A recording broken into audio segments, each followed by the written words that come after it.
Prajeme vám príjemné chvíle pri sledovaní ďalšieho vydania televízneho magazínu Divadlo, ktorý pre vás pripravuje štátne divadlo Košice. Dnes uvidíte: prichádza Kocúrkovo v modernom šate, nočná skúška Ondreja Šota, hektická jeseň Petra Cibulu, čo bolo a bude, aktuality.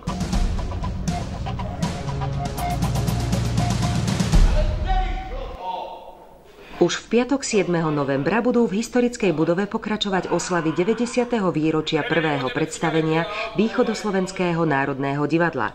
Činohra, rovnako ako pred 90 rokmi, uvedie premiéru hry Jána Chalúbku Kocúrkovo.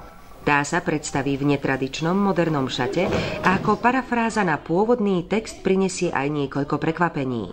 Jedným z nich budú aj zrepované slovenské ľudové piesne, o ktoré sa postaral herec Andrej Pálko.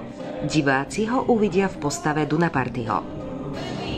Moja postava je to kapitán Dunaparty a je to taká dosť záhadná postava, lebo nie je to, dalo by sa povedať, že je to akoby taká esencia nejakého diabla, ktorý sa s veľkým potešením pozerá na to, ako tí malí ľudkovia v tom Kocúrkove, ako si tam žijú, ako sa pachtia za všetkým možným, ako naozaj myslia len na dve veci, čo sú vlastne sex a peniaze a majetok. A on sa z toho úprimne teší a postupne ten dej akoby tak trošku posúva ďalej a hrá sa ako s takými svojimi... Je to pre neho hračka. On si kúpi motorest Kocúrkovo, on tam ľudí popozýva a už len tak ako taký režisér, ktorý sa zabáva, tak už si ich takto akože určuje tie ich osudy a je to pre neho naozaj akože taký plezír, že on sa na tom baví. Čiže pre mňa je tá postava veľmi príjemná, mám ju rád, dá sa v nej naozaj zabaviť a uhrať si, čo chcem. Na Kráľovej holi stojí strom zelený, na Kráľovej holi stojí strom zelený, vrch mám naklonený, vrch mám naklonený do slovenskej zemi. Odkážte, odpíšte tej mojej materi, odkážte, odpíšte tej mojej materi, že mi svadba stojí, na Kráľovej holi, na Kráľovej... Áno, nebude to pre mňa prvá skúsenosť s živým rapom priamo na javisku, ale je to pre mňa prvá skúsenosť s tým, že som vlastne robil aj hudbu. Niektoré tam mám aj autorské texty moje a niektoré sú, že sme zrepovali známe ľudové pesničky, že to je tak pol na pol, čiže v tomto je to pre mňa nové a je to super. Ja si myslím, že to ľudia ocenia, či už mladí, ale podľa mňa aj starší diváci, pretože je to niečo, čo naozaj má nejakú výpovednú hodnotu a myslím si, že tie hudobné čísla aj spojené s choreografiami, ktoré robí Júka Kučerová, že bude to nie len také oživenie toho predstavenia, že vždy budú nejaké hudobné vstupy, ale bude to aj obsahovo prínosné, že je to k téme. Čiže je to keby súčasť textu. V predstavení účinkujú 20 postáv. Jána Tesnošila si zahrá Tomáš Dyro. A čo im tam dušu dáš v tom boji divokom? Morty len. A voľ nebyť ako byť otrokom. On je taký dnešný, skôr tínedžer by som ešte povedal, taký má rád alkohol, má rád baby, taký voľnomyšlienkár trošku, nerád sa učí, ale na druhej strane má takú jednu víziu, vie veľmi dobre, čo chce a to je to, že chce byť prachatý. On proste vie, že k životu sú veľmi potrebné peniaze a to sa vlastne so mnou aj s tým Janom nesie celou hrou. Samozrejme aj rodičia ho do toho tlačia, aj otvorene mu hovoria o tom, že my ti nič nedáme, ty po nás nič nezdedíš. A on proste s touto víziou ide a zároveň stretáva aj toho Dunapartyho, ktorého hrá Andrej Pálko. A on ho vlastne chce zverbovať. A zrazu to je pre ňo taká čudný skok, taká veľká zmena. On sám nevie, že či by to chcel. Je to pre ňo taká celkom aj zaujímavá ponuka ísť niekam zabíjať a proste stane sa chlapom, vojakom. Ale na druhej strane sa z toho ešte bojí. Uj, a existuje taký sa nemohol stať maršálom? Neexistuje taký bulok, ktorý by nedokázal držať v ruke zbraň. A s dobrými zbraňami sa môžeš dobiť celý svet a dokráčať až na samý okraj toho sveta. Ale to je krávina, prepáčte, také niečo neexistuje. Myslím si, že je úplne v pohode, keď príde režisér s víziou zmeniť hru, ktorá má 100-200 rokov a urobiť ju proste nejak inak. No ja som ešte mladý chalan, takže mne všetky také nové veci, nič otrepané, proste ja veľmi rád skúšam rôzne nové veci. A keď je to stále o tom istom, tak vtedy je to pre mňa nuda. Čiže ja to beriem úplne ako niečo dobré.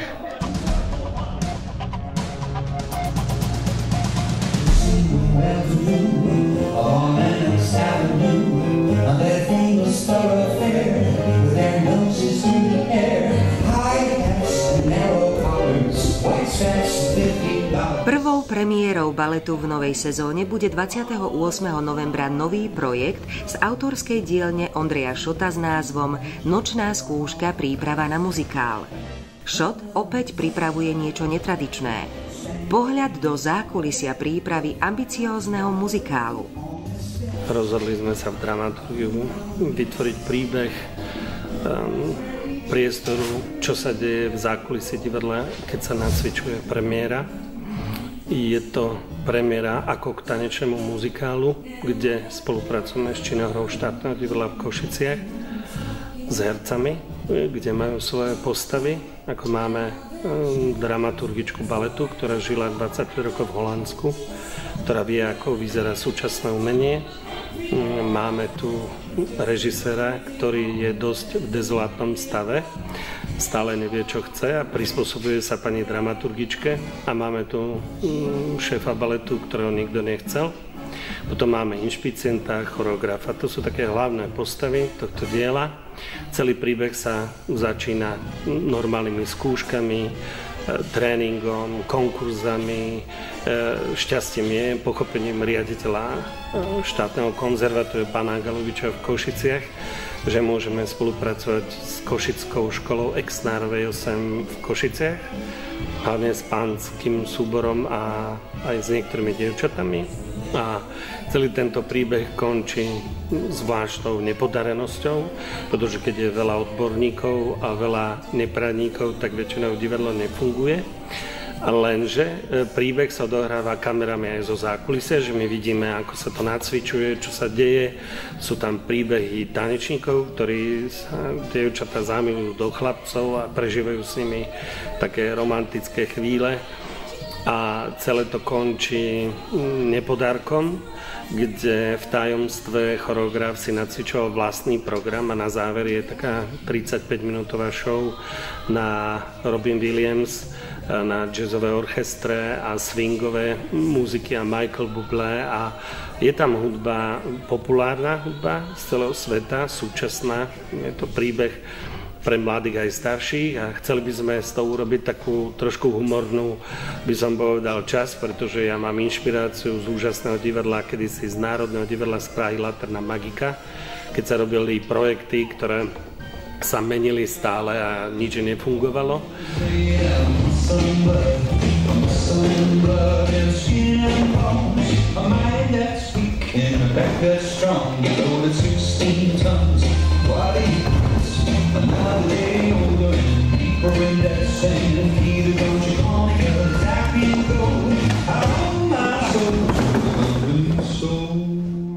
Divadlo je nejaká duchovná inštitúcia, ktorému človeku má priniesť nejaké vnútorné obohatenie, nielen, že to bolo pekné a šumné alebo nasvietené.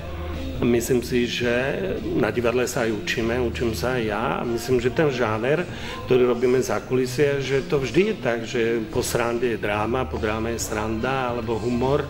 No a toto predstavenie sme si povedali, že urobíme trošku aj pre nás samých, že proste ukážeme tam našu skúsenosť, ktorú sme zažili v divadlách. Minule som počítal, že v divadle už pracujem 40 rokov, to je dosť veľa, aby som niečo si pamätal, takže si myslím, že o tom bude celý príbeh.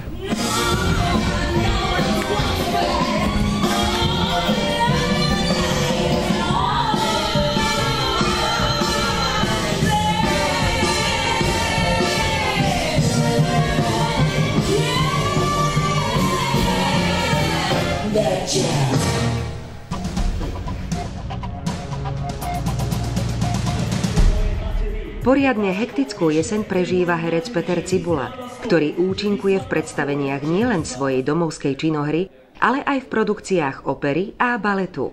Diváci ho mohli vidieť v premiére operety Grófka Marica, účinkuje aj v najnovšej činohernej premiére Kocúrkovo a predstaví sa aj v pripravovanej premiére baletu Nočná skúška, príprava na muzikál, ktorú divadlo uvedie v závere novembra. Spolupráca s baletom nie je pre herca Petra Cibulu novinkou. Zahral si aj v modernom tanečnom divadle Šándor Máraj o slávnom košickom rodákovi, ktorého reprízu uvedie divadlo už 10. novembra. Som sa narodil, žilo niekoľko generácií, ktoré hlásali víťazstvo rozumu nad chudobou a verili, že sila ducha dokáže pridrzviť túžbu lúzy. Začínal som v činohre, aj pôsobím v činohre naďalej. V tejto činohre som od roku 2005 v činohre štátneho divadla v Košiciach a mimo činoherných predstavení, kde ma diváci môžu vidieť, prišla ponuka, najskôr to bola ponuka z baletu od Ondreja Šota v predstavení Šándor Máraj, ktorá pre mňa bola veľkou výzvou, aj keď musím priznať, že v prvom momente, keď ma Ondrej lámal, tak povedal, že teda, že mal by som takú predstavu, že by Šándora Máraja si stvárnete ako herec aj po maďarsky, že by ste niečo po maďarsky hovoril, po slovensky, budeš tak akože sedieť, sem tam sa možno prejdeš. No a potom, keď oni už mali vlastne tie choreografie viac menej na nejakých 90% postavené, tak ma zavolal na skúšku, že aby som si teda pozrel, že čo a ako. Posadil ma vedľa seba a hovorí, no tu si všimaj Jožka Marčinského, on zatiaľ teda robí tie veci, čo budeš robiť ty. Zapla sa hudba. A ja som zeral tak, že... A pozerám na Ondra, hovorím, však on tancuje. A on hovorí, no tak čo? Som národný socialista! Tomu ty nemôžeš rozumieť, lebo si nadaný! Lenže ja nadaný nie som! Preto potrebujem národný socializmus! Teraz ide o nás, ľudí bez nadania! Toto je náš čas! Právě se vracím na radu a prezidenta republiky. Tak to museli větrat tedy. A vtedy som si tak povedal, že no, bratu, to neviem, na čo si sa dal, ale vlastne to bola tá výzva, že som si povedal, že to musím zvládnuť. Samozrejme, to je tanečné divadlo, nie je to klasický balet a samozrejme, že ten môj podiel toho tancovania alebo scenického pohybovania sa spolu s tanečníkmi nie je v takej miere, ako majú oni, ale o toto bolo pre mňa väčšou výzvou, ale hlavne sa veľmi teším za tú ponuku, lebo je to fantastické predstavenie, ak toto nevidel, tak odporúčam vidieť a je to pre mňa naozaj, mám zo pár takých predstavení, vďaka Bohu aj v činohre, ktoré sú pre mňa veľkým sviatkom, ktoré ma držia nad vodou, lebo sú naozaj umelecky hodnotné a kvalitné.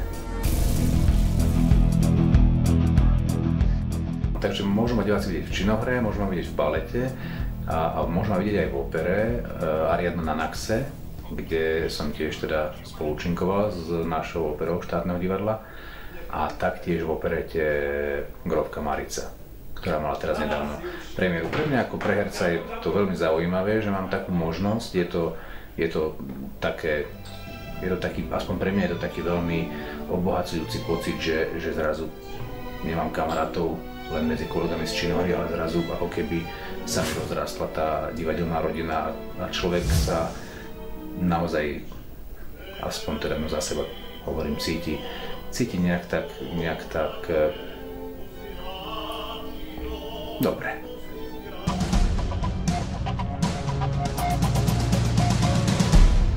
V rámci festivalu Vyšehrádske dni sa 21. októbra v štátnom divadle Košice predstavilo s hrou Racek Čajka Antona Pavloviča Čechova Davidské divadlo z Prahy. Hru režíroval mladý slovenský režisér Michal Vajdička, v súčasnosti šéf Pražského divadla ktorého prácu poznajú aj košickí diváci. Svoj režisérsky podpis má na predstavení antickej drámy Médeja v titulnej postave s Danou Košickou a doskami ocenenou hudbou Mariána Čekovského. Reprízu Médei uvedie divadlo na malej scéne v pondelok 24. novembra.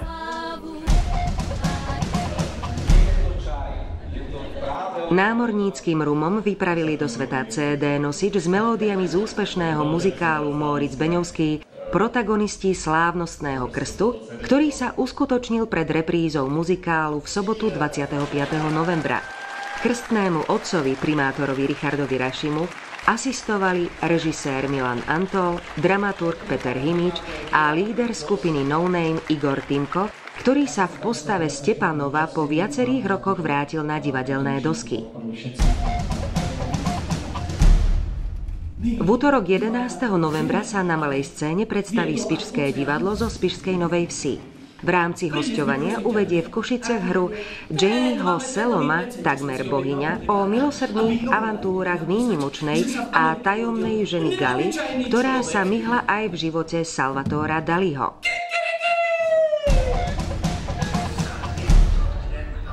Aj tohtoročná noc divadiel prinesie v sobotu 15. novembra na malú scénu viac ako zaujímavý program. Bude totiž na skle maľovaná. Tí, ktorí ju navštívia, sa zoznámia nielen s hercami, ale vypočujú si aj chronicky známe melódie z muzikálu Na skle maľované. Jeho premiéru pripravuje divadlo na december a budú môcť prispieť svojim nápadom aj k veľkoplošnému Na skle maľovanému obrazu.